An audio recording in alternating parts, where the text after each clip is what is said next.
Hi, it's Jane. And I've been a little busy this morning. I was finishing up quite a few eyeglass cases. I have some more cut, but I don't have them sewn together yet or anything like that. But I have a couple in this lovely print here. These should be up in the shop later on this evening. They're not going to be too hard to do. I have two what I'm calling right-handed. And then I also have two that are left-handed.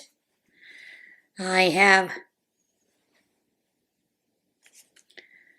two of the butterfly in this print that are right-handed. One has the pink and the other one has the red interior.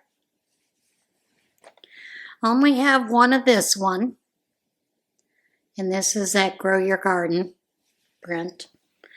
Then I have two in the Skulls and Roses. One has got the red print and the other one has the green. And those are, the red is right-handed, the green is left-handed. I have two more of the butterfly with the green interior that are right-handed. And then the one that is left-handed. Now I do have an oopsie that I'm going to keep for myself because the corner didn't get turned out real good. But I am going to show you, these are my reading glasses, and there's plenty of room for a big pair of sunglasses or for larger glasses if you have a larger size glass. They're real nice. The glass comes to about here in it. That's where I'm feeling the arm end of the glass. I could probably put a snap there, but I'm not gonna. I think these will be fine. And they're fine to use in your purse or bags or whatever. So, yeah. Like I said, those will be up in the shop a little bit later. But today I thought we would crochet a little bit on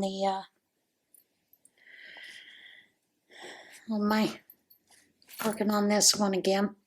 Let me get a stitch marker put there where I'm starting. So I have a clue where I'm going. Progress, that's important.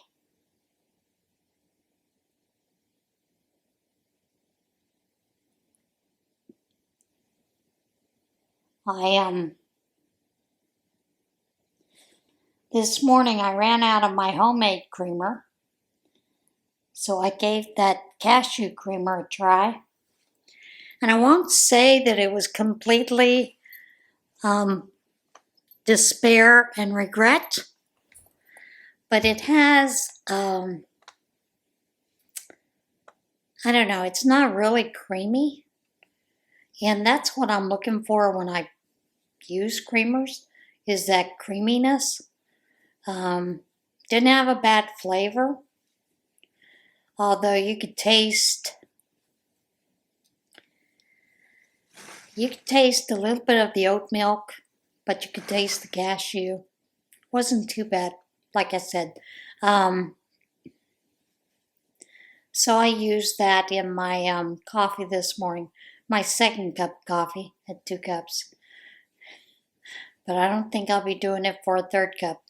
I may try it in tea, see how that goes. Yeah, drinking my water. I've started doing the different waters of the day for me, mixes, so you can see some of the different mixes that I've tried. And today's is Sonic Ocean Water and Sun-Kissed Orange Peach Mango. And it is a tropical blast in your mouth. I would say that, yeah, it's very tropical, very vacation-y flavor. And I once heard someone describe the Sonic Ocean Water as a vacation. Sonic Ocean Water supposedly has a hint of coconut. And one of the other packets that I tried in just a plain bottle of water, I didn't get any flavor whatsoever. So I think maybe it was a packet that was in between flavors and didn't have any flavor added. It didn't turn blue. It stayed clear. And this time it definitely turned blue. And then of course when you got the orange, peach, and mango in there, it was a pretty, I would say tealish green. Very pretty color. But it's very tasty. So, but yeah, I'm going to try that cashew creamer in my tea. And I thought about, I have a packet of toasted coconut tea, and I thought about putting it in that, but it might be okay because nuts. We'll see.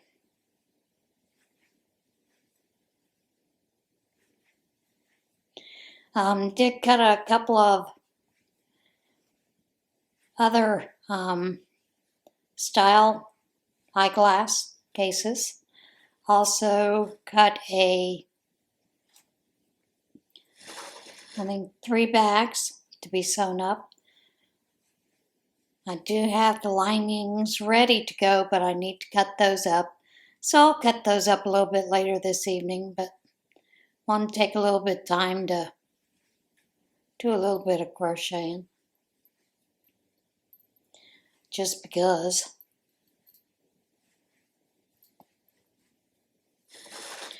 I do think it's interesting all the things that are going on.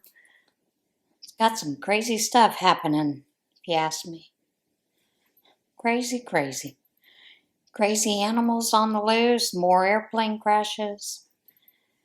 Of course, we have the left blaming Trump for supposedly people during tornadoes who didn't get the signal out. I don't know how to tell you that. That's not the federal government's job. That is your local weather area. That is their job to do that. And apparently the ones where they missed getting the signal put out in time, person just didn't do their job and actually admitted to it. So who knows? I will tell you, I had a nurse one time not a nurse, what we call a desk secretary on one of the hospital floors that I worked with one time. And we had a patient go into cardiac arrest. I called the code, told her to start paging, doing everything she needed to do. We never heard the overhead page. So my MST picked up the patient's phone, called the desk, and told them we had a cardiac arrest going on in the room so that they could announce it overhead. And the way the reason they announce it overhead is so it will bring respiratory people, it will bring all kinds of people to your bedside to help you with that coding of the patient. And it is supposed to be that if there is a doctor in the vicinity, they're supposed to come and run the code for you. More often than not, doctors never show up. In fact, they usually run the other way. They don't want to have to do documentation or be responsible. And I don't blame them. But generally it's the nursing supervisor that runs the code, unless the patient's doctor is around. And then they will come around and run the code for you. What I mean by run the code is they will have you continue compressions, doing all the life measures, life resuscitation measures until a certain amount of time has passed by, and then they will call the code and end it so that you don't have to keep doing it for 30, 45 minutes. Because generally within the first 15 minutes, they're not back, they're not coming back. that's just been my experience throughout my years of that. But she froze, and she called the unit leader, and she told him. She said, I absolutely froze during that. And she said, I didn't do anything. I didn't start the lab work and the calls or anything that was needed for that. She said it just scared me. So she did fine the second time we had a code and she was the desk secretary. She did just fine. So who knows? Maybe that's what happened with this girl. You know, she just froze and was so scared she just panicked. You know, went into a shutdown mode, self-preservation mode. But yeah, it's been interesting. And folks, take the time to read the bills, to see what's in these bills. The big beautiful bill got a lot of people pissing and moaning about things in it. It's going to stop SNAP. Well, there's no mention of SNAP anywhere in there that I have found. I've read it 3 times. The full version is 118 pages. Summary is about, I think, 47 pages. It's really not that long. You can read through it, use 2 of them to find what you need to find. You know, they're talking about the Medicare, Medicaid. You know, people are going to be cut off. Well, no. It's cutting off people who are not eligible for it. Because, believe it or not, they've been getting it. So it's cutting those people off. And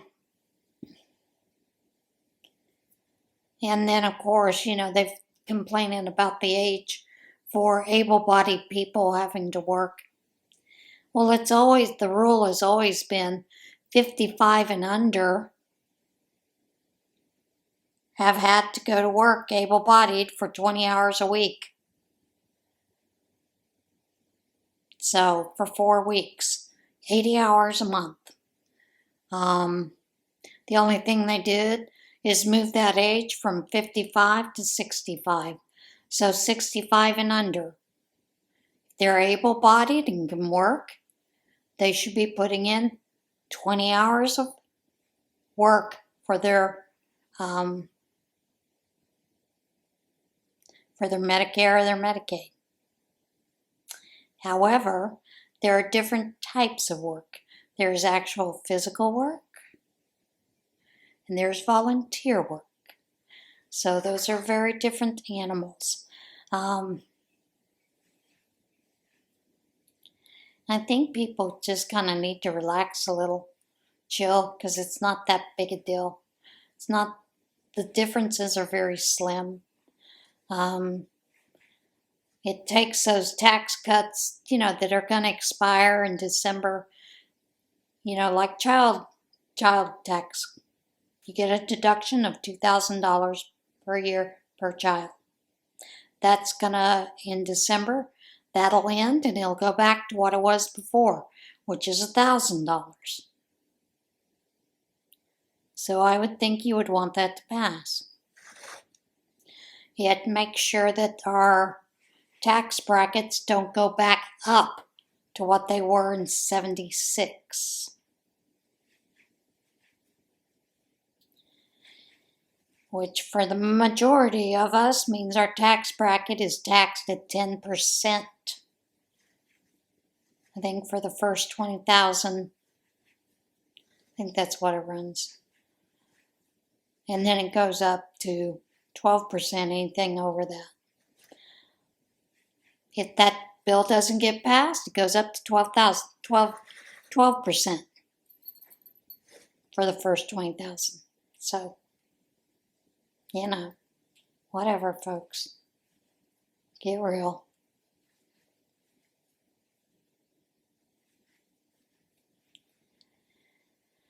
And I think people are confusing the congressional budget, which is right now is only 47 pages, They haven't put that full budget out because they're still arguing about it. I think it's gone once into that Congress, maybe twice, and they're still hashing out differences. So we don't know what that actually is.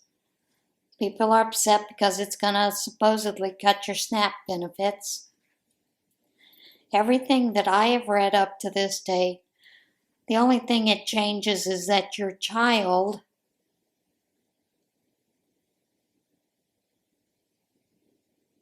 is only eligible for a certain amount from the age of 0 ages to 7. Then after that it decreases. But the only other thing is and that's all figured out by the social services offices anyway. And then the only other thing that I've noticed with it is that the states will have to provide 50% instead of 25%.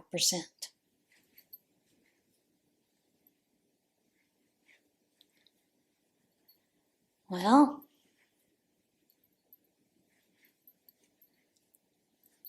you know, things aren't always going to be the same, and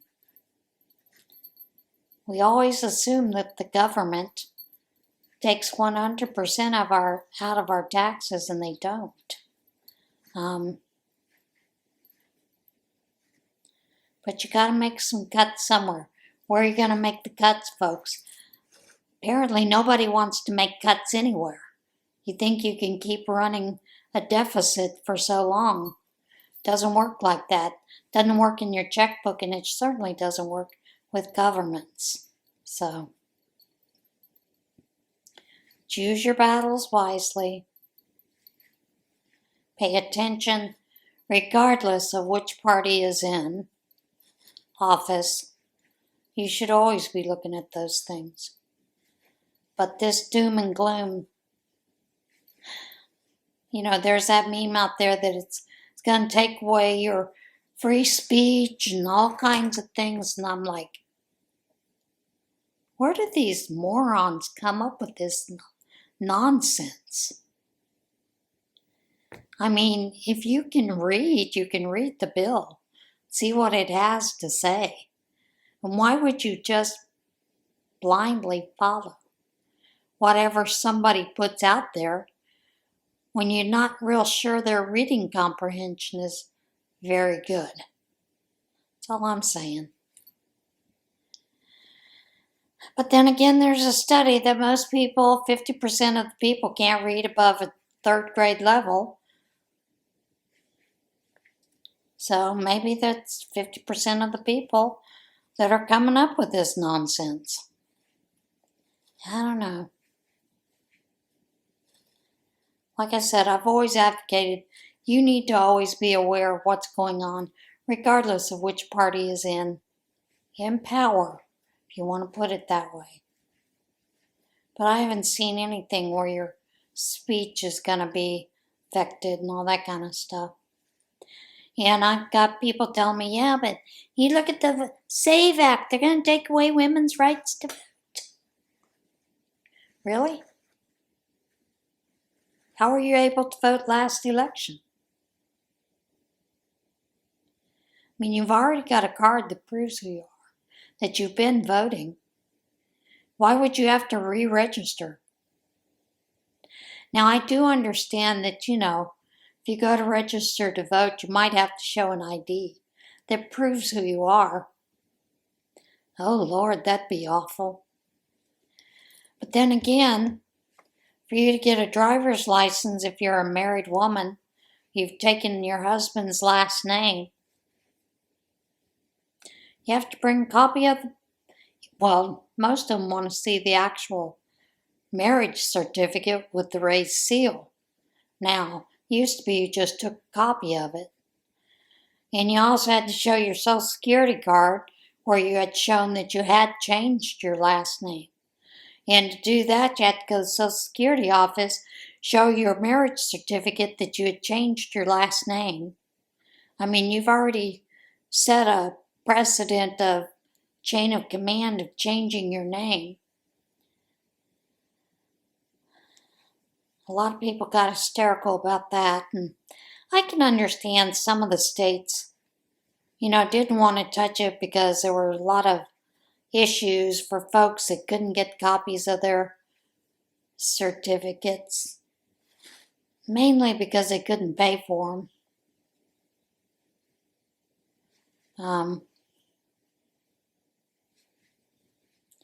I know when I got married this second time, I had to bring my divorce papers to the court, let them copy them, put them in their system to show that I was actually divorced. Because they saw, oh my God, you had a different last name from your original birth name. Well, yeah, I was married and got divorced. So I had to prove I was divorced. Yeah, all kinds of things like that. Now, I didn't have to bring those divorce papers up when I got my real ID. With my real ID, I had so many forms of ID, it wasn't even funny. I had not only my marriage certificate, birth certificate, my social security card, my passport, my divorce papers, all of that. And you know what they took?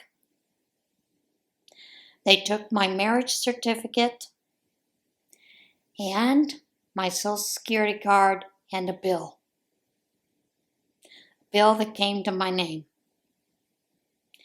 And the only one that I had was with the water company, because everything else is online. And I'd asked the fellow about what if it's online. He said, you just need to print out a copy of the actual bill to get online. And that's all that they use. And then they go and put it in their system and verify. So, wasn't that hard to get the real ID either. And they always say, well, what about these people that were born at home? There is a process for that if you are born at home.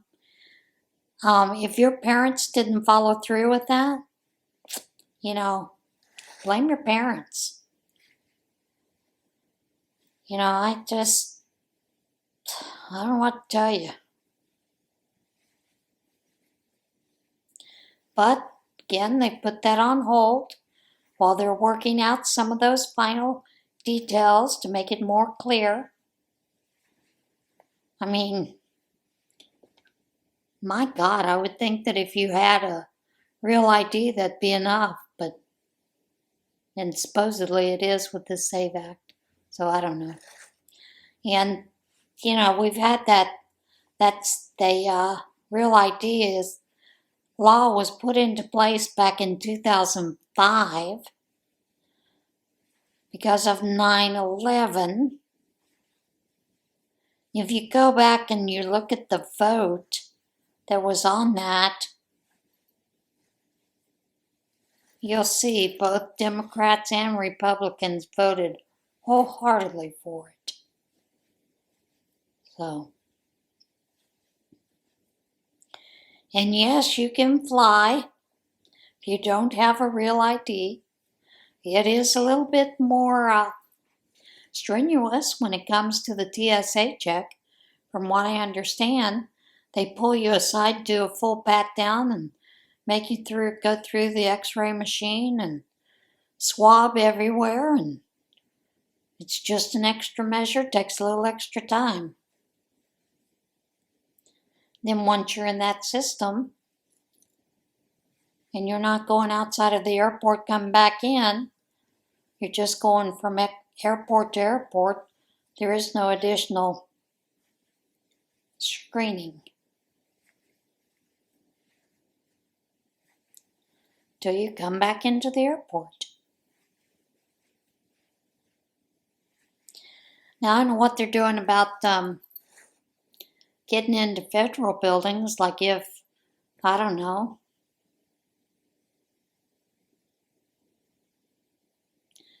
I know most Social Security offices are in federal buildings.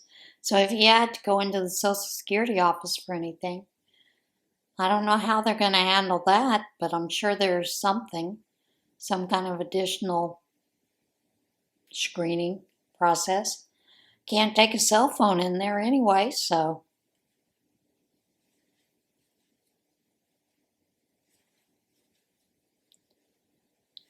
A lot of different things we have that we can't do because of terrorist activity, homegrown and otherwise.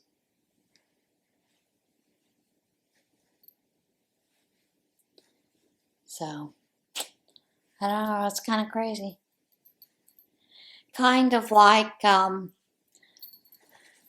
someone was explaining to me, there are a couple of kids in the Awana group that do not read. They cannot read, and they should be at an age where they can read, like 3rd, 2nd grade, and 1st grade, or at least beginning to read.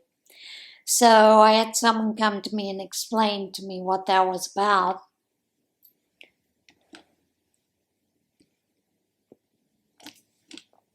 That it's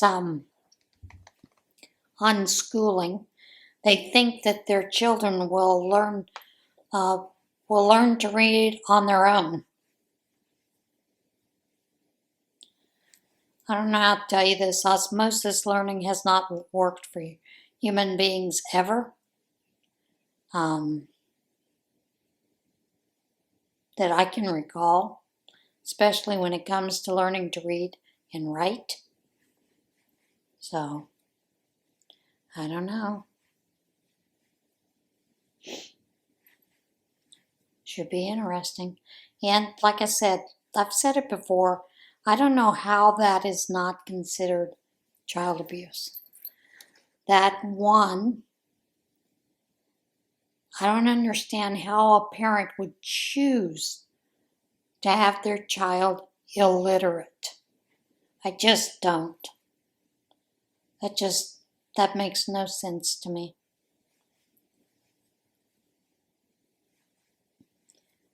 And I almost think it might be considered narcissistic, because that means that child is always dependent on you to learn something or to be able to even listen to a book.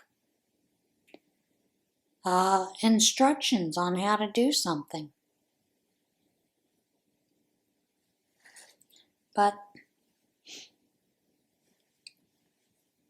And I'm not sure how they get by with that if they are enrolled in a homeschool type situation. I know most people that do choose to homeschool usually go to the school system superintendent, court system, and file certain paperwork so that they show that they are schooling their child at home. And there is a great freedom in doing that because you can concentrate on certain things, that kind of thing, according to your child's aptitude and some things that they want. But you still have to have assessments to see where you're at. So I'm not sure how that works with unschooling.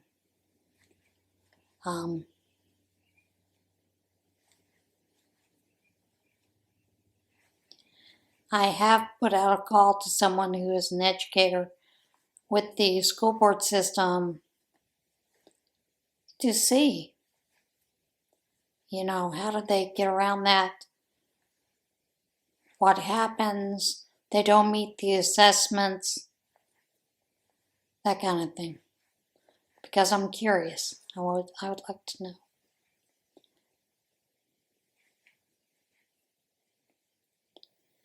I have also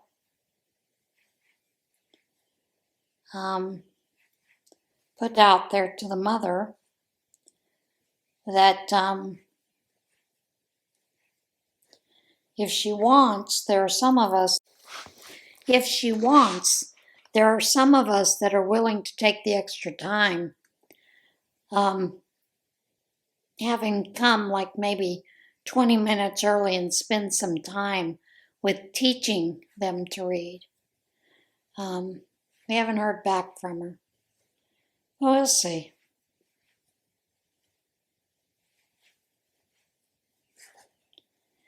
And someone had said, well, maybe she can't read. I've been in Bible studies with her before. She can read.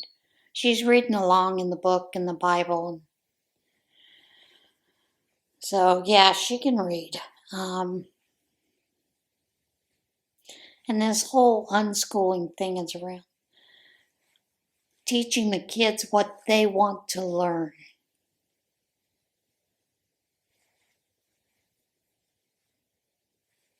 Can you tell I got a problem with that? I do. I worry about it. I worry about the children when they get older. How are they going to function in society? Like I said, I had a man that was in his 70s that taught him how to read, so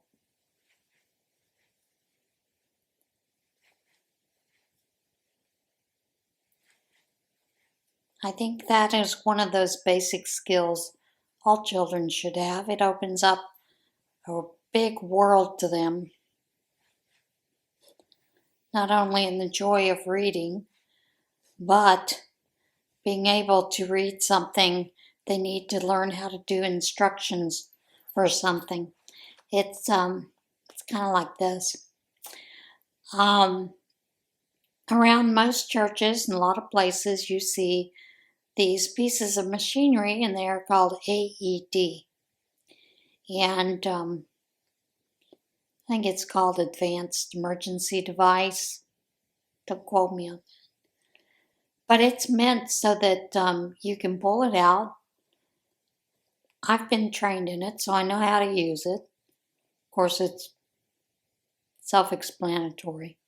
But there are reading directions. So if these children were somewhere and they needed to be able to read how to apply it, how to apply the pads, what to do, they'd have no clue. So, yeah, it just worries me. So, anyway, Bamboo has been waving at me as I leave each time when I have to go run errands. I'm really trying to follow the advice of the lawn guy, which is to wait until the first week of June to cut it back, and it hasn't flowered yet. Supposedly it should flower by the first week of June, somewhere around in there. And I'm like, well, we're getting close to the first week of June. Maybe I can wait that long, although it is driving me wacko. Like I said, when you leave the house and you drive by it, and it's almost like waving at you saying, I'm still here, waiting for you.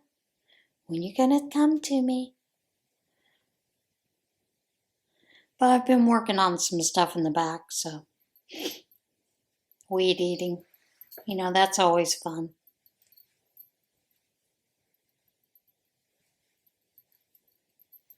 Not really.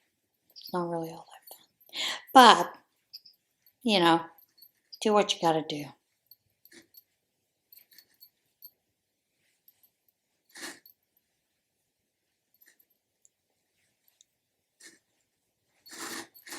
But that's kind of what I've been doing, what I've been up to this week. Sewing, cutting, fabric. Caught up on a couple of people. Was glad to see that Billy is doing a little bit better. I was worried about her because we hadn't heard from her. And trust me, diverticulitis, attack of that is no fun. And yes, Billy, you probably did get C. difficile from the antibiotics. But hopefully you're on the mend. At least that's my hope. She's on the mend.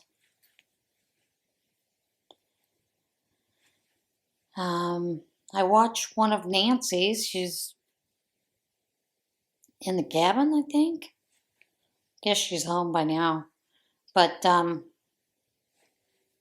hadn't caught up on anybody else yet.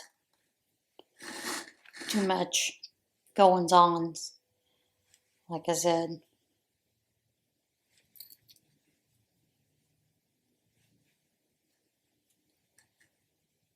Been a little on the wackadoo side. Got invited to a bridal tea. Never been to a bridal tea. Guess it's kind of like a bridal shower. So, still have to go out and get some things for it. I am going to include a couple of the bowl cozies that I've made. But she has a chip dip set thing she wants, so I've already purchased it, but I need to find a gift bag for it. When I was at Walmart, all they had were the plain colored gift bags that were big enough, and wasn't too pleased with that, so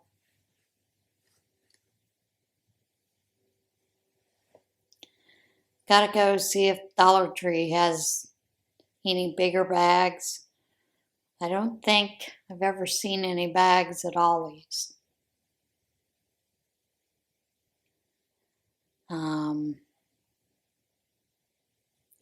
May wind up getting a grocery bag at Walmart to put it in. But I don't know. And then one of my friends said, well, you sew, why don't you just make a gift bag? I don't wanna. That's the problem. I don't wanna. So, of course, the gift bag that I make would actually fit the item. But, yeah.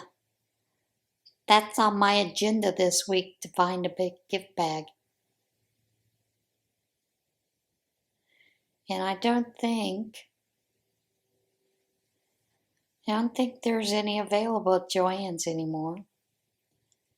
In fact, I'm not even sure if Joann's is still around in my neighborhood, in State College at all. I haven't been up there and don't really plan on going up that way anytime soon. So, from my understanding, this week is the last week anyway for any of them, that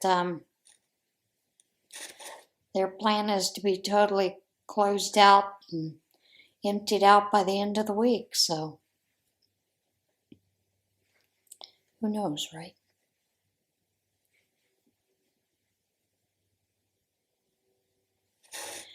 Although I have been enjoying watching some of the different hauls, last minute hauls that folks have been getting. I've been watching a couple of them. I love to watch dumpster divers as well. And one of the dumpster divers that I watch regularly, I believe he is in California. But they're Joann's throughout all of the sewing patterns. And he grabbed them.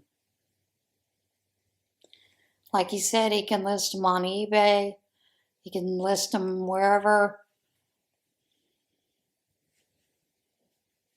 And they will probably sell. And he said, of course, he could always put them out there for a quarter a piece at a yard sale and make a few dollars. I'm sure he can. So,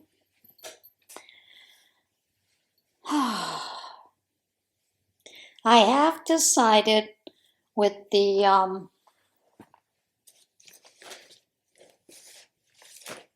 this yarn. A couple of you did tell me you think I do have enough to make a wrap. So I'm going to give it a shot and see if I have enough to make a wrap. May not be an ultra long wrap, but you know, they could use it as a wrap or just a shoulder warmer, I guess. Guess I'm going to call it that for lack of words. Unknown caller. Sorry about that. It's my pocket ringing.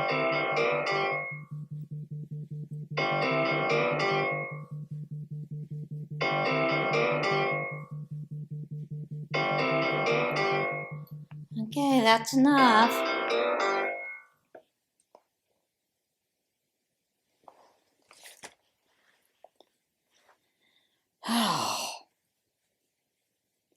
Most of these are spam calls. Do you guys get a lot of them? It's gotten to the point where I don't answer my phone until I know it's a real human being and someone I know.